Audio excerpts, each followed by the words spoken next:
За баярлалаа тань. За юуны өмнө ер нь бол эдийн засгийн хөгжүүлэх суурь салбар бол за ажилтнуудыг хөгжүүлэх суурь салбар бол эрчим хүч гэх юм мэдчихэж байгаа. За энэ хүрээнд одоо Баянгур аймаг эрчим хүчний чиглэлээр хэрэгжүүлж байгаа нэг 3 томоохон төсөл. Одоо хэрэгжиж байгаа болон хэрэгжих юм 3 томоохон төслийг онцгой хэлье гэж бодож байна.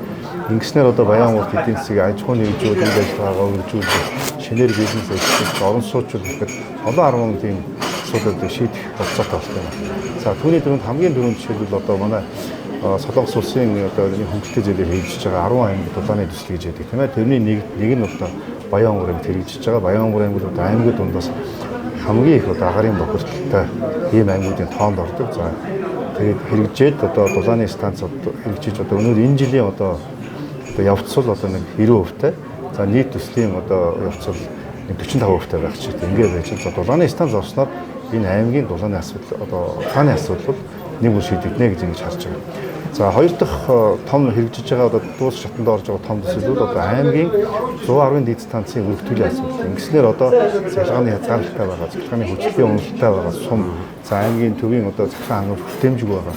Одоо суулгацсан хүчин чадалтай хүртсэн байгаа асуудлыг бол одоо нэгмөр шийдэж байгаа юм. Ингэснээр аймгийн суулгацсан хүчин чадал одоо 2.5 дахин нэмэгдэж нийт одоо ард иргэд аж ахуйн нэгжүүд одоо цахилгаан хангамжаар асуудал хангах тийм болцоо үрдэж байгаа. За гурав дахь том төсөл бол одоо энэ бас үндэсний хэмжээний төсөл гэж хийж болохоор төсөл байгаа. Энэ бол одоо байдлын усан цахилгаан станцын ийм томоохон төсөл одоо хэрэгжих нөхцөл болцоодоо бүрдээд байгаа юм аа.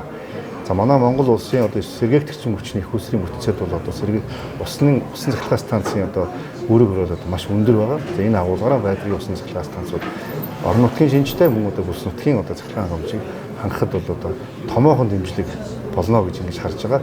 За хамгийн гол нь энэ төслийг сэргэжүүлэх санхүүжилтийн асуудлуудаа саяхан одоо засгийн газраар орж одоо Монгол улсын нэг хөнгөлөлтөд зээлийг шийдэгдэх 53.8 сая долларын асуудал бол одоо энэ өнгөөр шийдэгдээ гэсэн ийм одоо шийдвэр гарснууд хамгийн онцлог хувьтай энэ төсөл одоо удахгүй одоо хугацаанд 24-27 хонд хэрэгжих ийм болцоо бүрдэж байна гэж харж байна.